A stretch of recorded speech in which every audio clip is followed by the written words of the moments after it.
Hey, I'm Jason Hammond, and today I want to walk you through diagnosing an electrical problem safely. Not the repair itself, but the diagnosis. Enough that you can figure out whether this is a reset you can do in 2 minutes, or whether you need a licensed electrician at your door. Here's the scene. An outlet is dead, or a breaker keeps tripping, or a light is flickering, and you're starting to wonder about the wiring in the wall. Electrical problems feel scary, and they should.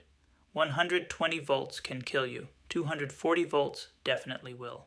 But the problems themselves follow patterns. Every complaint has 3 or 4 possible causes in a specific order. So before you buy anything, before you touch a wire, here's the single biggest mistake I see homeowners make. They assume the circuit is dead because they flipped a switch.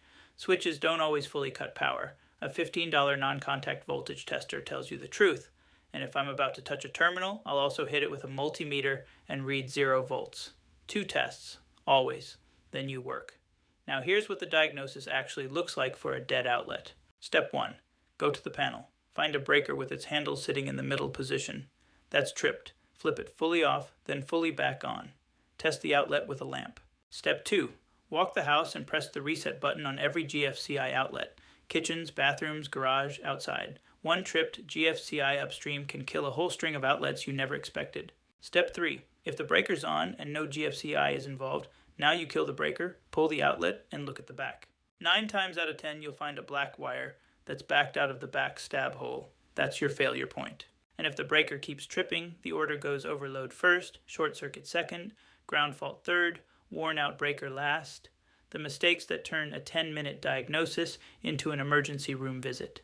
Skipping the tester, trusting the light switch to kill power, pulling an outlet on a live circuit, reusing a backstab connection that already failed once, and calling the flickering a bulb problem when it's actually the whole panel. And one more thing, if you see brown scorching, melted plastic, or you smell something burning in the wall, stop.